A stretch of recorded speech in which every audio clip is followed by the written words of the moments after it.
So we're gonna do a quick catch-up video on this tow truck that a guy brought me or suggested that he would like to get done, made into a modern vehicle.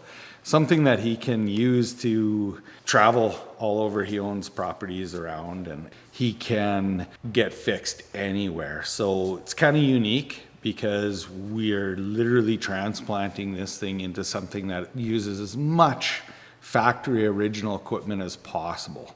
The reason we're doing the catch-up video though is it's kind of cool. For years I have been doing a lot of work. I have a lot of experience.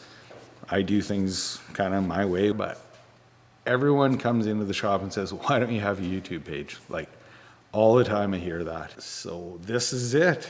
A good friend of mine who worked for me years ago, we had kind of talked before about doing something, and he agreed to take care of all that part so I can totally focus on doing the work and getting the stuff done. So this truck, totally cool. Love my job. Absolutely love my job.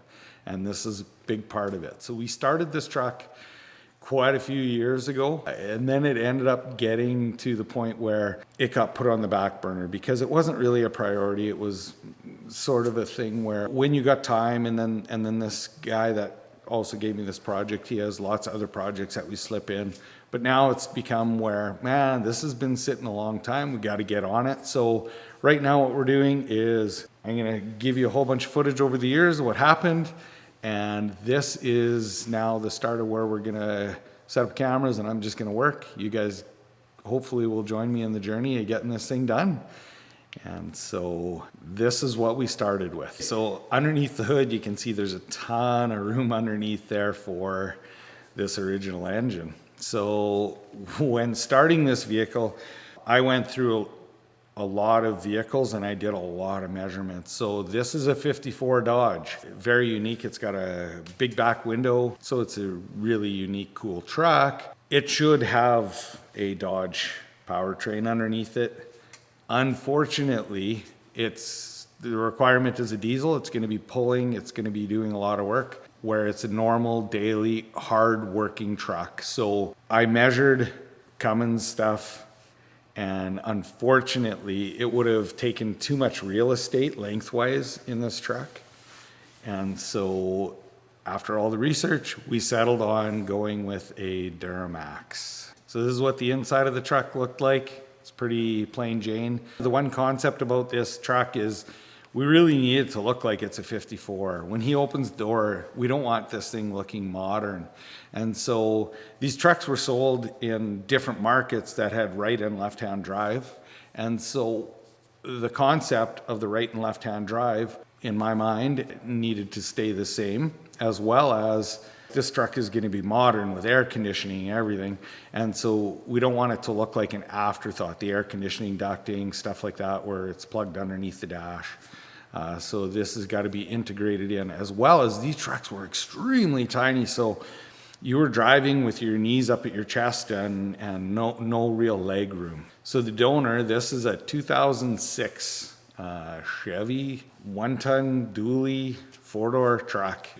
It's a modern, decent Duramax. It's going to do the job really well. We can modify it to make sure, even if we turn it up a little bit, which probably is going to happen, that this engine will support the power level. It's not a race car. He wants this thing to be reliable, good to pull with, good fuel economy. So doing this truck, we're not dealing with a ton of emission stuff.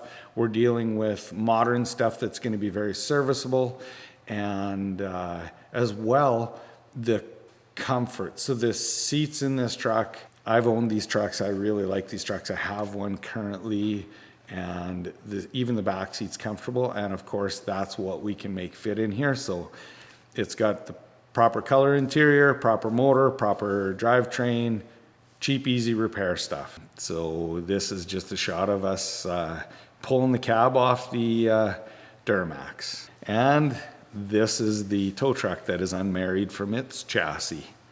So a bit of a mess. It was a give or go day. So that's the floor out of the 2006 Chevy. So the concept of this is it needs to look 54 original. So I did research and I found that you can buy a work truck floor mat that isn't carpet for these trucks. I thought the easiest way to make this look molded and proper with that proper floor mat that's old school is take the original floor that's already molded and add a molded carpet or a molded floor mat to it. And you'll see that we had to do some modifications on the floor. We'll talk about that. So this is the original 2006 floor with the 54 cab, just test fitting, seeing how we're gonna make this fit, how much we have to trim. Basically, we're taking a narrow, small cab and putting it on a wider truck, which is a bit of a challenge to make it so that the driver is actually gonna be sitting in the correct position for the original steering and seats and everything to line up. But I wanted to make it as close as possible for comfort because this is a daily driver. This is the truck. Yeah, it married really well. The one thing that we're really focused on this thing is going to be that the wheelbase of the original tow truck is going to stay very close to the original because this truck is going to be a multi-use truck. You can see the difference under the hood from that little tiny motor to this. The real estate underneath this hood is completely used up. There's extremely tight tolerances with the intercooler, with the rad, with the AC condenser. It's very tight. The width of it just fits. The length of it just fits. So would have been nice to do that Cummins in here. Unfortunately, didn't work out. So this is starting to marry the firewall, which I used into the original cab. Got everything all lined up, set up, and wanted to make sure that we had that tied together. And you can see in here how much more foot room ahead that we were able to give this cab without changing the length of the fenders or anything, just because of the floor shape of this thing, how it has a really nice shape to be able to be tight to the modern school stuff, how they do it. So there is the panel that is joining the firewall to where the original firewall was. So the original, it's kind of tough to see in this picture, but the original door opening is still in here so that the cab was supported well. I did join the back together, which you can see in the right corner, but we have more detail. This had to get cut out because if you look at it, you can see how much lower the floor is. So I dropped the floor in this truck a whole bunch so that we can get a person with a larger stature to be able to still fit this truck. That is the new piece with the original piece cut out, and it's roughed in, joined together. So at the back of the cab, this is the floor from the 2006 is the black part, and the back of the cab where it looks really rough there and the little tiny 90-degree, that is the 54 cab. And then all that metal in between is the start of joining the back of the cab to the floor. And so the whole thing of this thing is we want it to look 54-ish, and we want it to look like it's was made this way in 54. And so there's a little bit of detail work in the corners where when you open the door, someone can actually look in right here and see that part that we are looking at. One of the very first things that I wanted to do was make sure that the guy that's trusting me with this truck, that he really fits in it. So it took quite a bit of time mocking up and test fitting him in the truck to make sure that the seat was comfortable for him, because the truck has no real cab room in it, and I wanted to make sure, so he was the focus of fitting in this truck. The seat is not adjustable, it's mounted, it's fixed, and so I had him sit in, and then I had other people different stature sit in the truck to make sure that the truck still fit other people. I took the original seat brackets so that all the bushings and bolts and everything, if something were to wear out or crack, it can be replaced with factory parts. So I made seat brackets that used all the factory hinge pieces as well as the cable operation stuff to make this seat so that it actually functions similar to how the GM stuff was. We had to make some different handles, but in the end, the tray in the bottom here, I wanted to make it so that we had room. There's limited real estate for the electronics in this truck, also for carrying things, so on. It's going to have a back deck on that has toolboxes and stuff, but it was a great spot making the seat actual function and flip. And the plan is to have it where there's a really decent spot to store stuff underneath the seats. So this is just the start, plasmid out, kind of engineered parts to make the cable system work so that the top of the seat actually folds ahead. So this is just the rough parts that I cut out. What I used on the handle is a large heat shrink tube so that it had a really nice finished look. And you can see the cables are attached.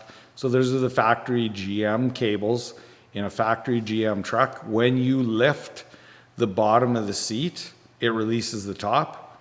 I didn't want these seats flipping ahead unless he wanted them to, so he can shove a jacket or something behind, because really there's no room behind the seat other than for a jacket or something like that. There's a bunch of detail work that we're working on in this truck. It's going to have an overhead console. This piece that is shown there is actually a piece that was originally made out of cardboard. It's being made out of metal. Okay, and so this is just the piece tying in the top.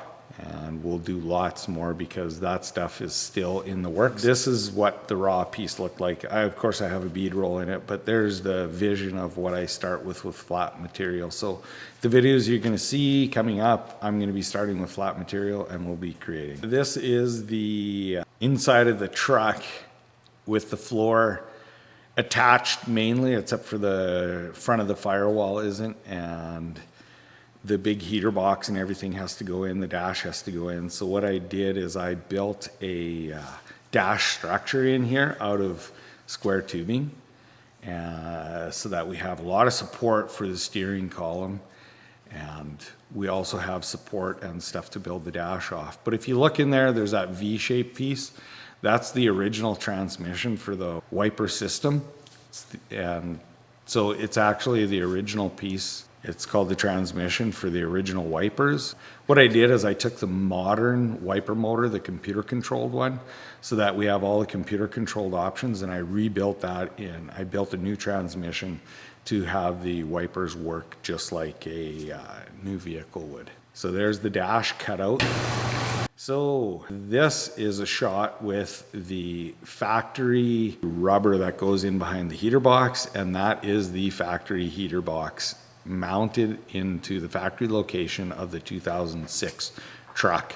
So not just using the floor for the carpet, using the firewall all the way up to the bottom of the cowl for the 54 Dodge was a huge advantage, because I could actually mount everything in original holes without having to figure any of that stuff out. So with being the crazy amount of detail that we have to do in this truck and the amount of work, this is a shortcut, even though this truck is very extensive on what has to be built. This is the very start of the dash. That's a paper template, and it looks like it's got a couple pair of ears on top, and that is the duct work for the air conditioning so that we could teardrop it into the top of the dash. So what I did is I took the original bead roll of the original dash, I made a set of dies that fit that so that I could at least keep a consistent bead roll and a consistent appearance that it looked period correct, because new bead rolls are very, very concentrical. Like and these rolls are offset, so they give one side of a roll a different look than the other. So in order to get this thing where it is not completely a warped mess, even though it will be because of the shape of it, this was all stretched on the English wheel. So stretched it out a whole bunch on the wheel just to get us a preform. One side of that roll is wider than the other side. So after that, I had to come up with a concept of what the top of the dash would look like. So I just measured in the dash about where I wanted it to meet, because I had to gain real estate in the cab of the truck. So from where the original gauge cluster is, I'm set back a few inches further into the cab so that I had room inside this dash for the heater box. as well as for the computers. And it took a lot of measuring and figuring out how far back I could set that. So this is the concept in really fast chicken scratch on a piece of material. And as well, in this truck, the dash is actually part of the structure of the truck. So I had everything mocked up, built the dash structure so that it really held in place.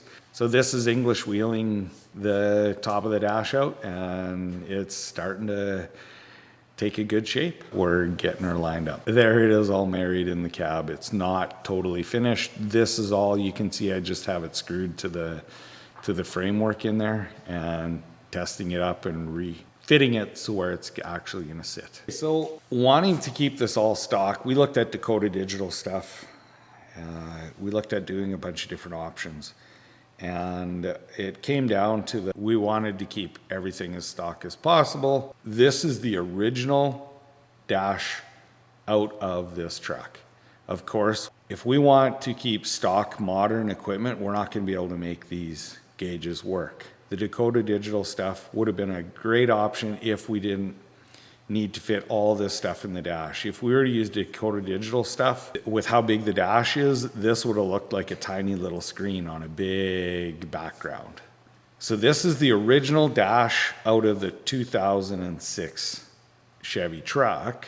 And I worked with a local sign shop, and we did a bunch of test stuff, and it's almost ready to print the final. We have rough drafts, they're working and so on. We're gonna have to work on the lighting in the dash, but we reprinted this dash and I made it fit into the dash where we actually had to make a different mask and a different face so that it didn't look curved like a modern vehicle. And here's what we came up with. This one isn't exactly, the gauges aren't in the exact correct position, but this is a good example. But the script is the same script as used in 54. The style of the gauges are the same, and it was kind of fun to be able to take and move things around to make it look cool. Everything's tacked together. I'm fitting everything, make sure it fits. So I got the heater ducting and everything in there. This is a 54 scripted dash. All of this stuff, the plastic and everything, is all fit stuff, and I can't wait to see the original stuff in there. So if you look, I found Vintage Air Pentastar air conditioning ducts, and that's kind of what we based it on because it's Dodge. It's pretty cool. So I took the original emblem and measured it out off of the front of the truck. And I wanted to make it where this would be something that's really cool, unique, and a showpiece. The original trucks had that piece of tin on the dash. And so I used stainless to do this, and we worked it, but I wanted to keep that original Dodge. So I actually approached the guy and I said, how would you feel about embossing? And I don't even think I finished the sentence, and he said, you had me at embossed. So that's where this came from. And there it is, mounted into the dash. Again, the dash is all just tacked up. By making the glove box internals and everything at this point, making sure the heater duct fits around it. There it is, kind of concept wise in the truck, and the middle section of that dash flips up with a bird's eye view camera in it, and the heater controls hid. It's all hidden. It could pass as a 54. So if you look on the screen below the light on there, there's a little rib in the floor, and originally there's a black line beside that. There's a heater duct that actually used to go there that went to the back seat to add heat to the back seat. And so we need to get a PTO in this thing, and we want to keep the concept of that molded carpet so that it looks completely original. So I need real estate for the PTO. I'm really happy that duct was there because I could take and cut that part of the floor out and make it rough size of the original heater duct that went back so that I can make that molded carpet fit into here. The piece that is just sitting on the floor is a shape that I made originally to take to the heater duct, and that I can cut it out and weld in the floor and get the real estate for the PTO. Unfortunately, I'm working with a hydraulic shop and they're doing an awesome job, but they sized a PTO that I made this floor for, and I'm not sure why or whatever, but anyway, we ended up having to go with a bit bigger PTO. So the PTO is quite large compared to the original one that we looked at. After the floor was modified, I had to make some teardrop, like the teardrop piece and the lump on top, to be able to accommodate that bigger PTO. So this is the dash as it is tacked together, mainly welded out.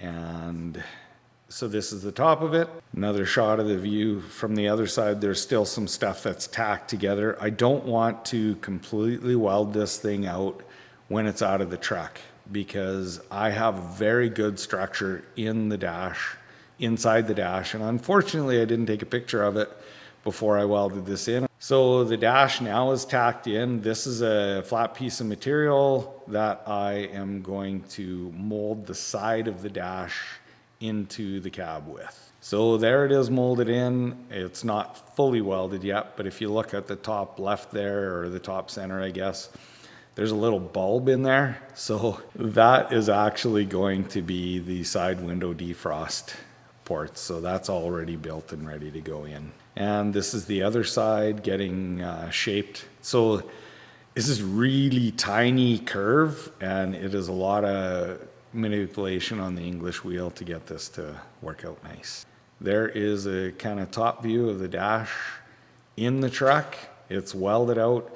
Not all the body work is done. I'm gonna have to do some hammer and dolly work to straighten some lines out and so on. It did pull a little bit, but it never changed any openings or anything like that. It worked out extremely well.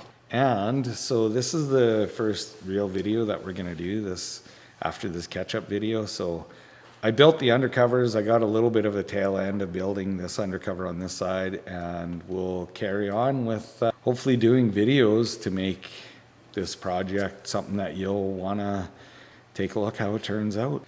I love my job. I love the adventure of doing this. I'm so thankful to the people that they trust me with these huge jobs and being able to do it. And it's a lot of fun over the years. I got some other projects that we'll deal with that you guys and gals will get to follow us with. Lots of cool stuff coming up, lots of jobs on the go. So thank you for checking us out. Really appreciate that you are taking the time to watch some of the stuff that we get to put together. Hopefully you get some ideas from it. The projects I do are varied, huge. And so if you're following us, please like and subscribe to the videos. I hope you have fun watching this.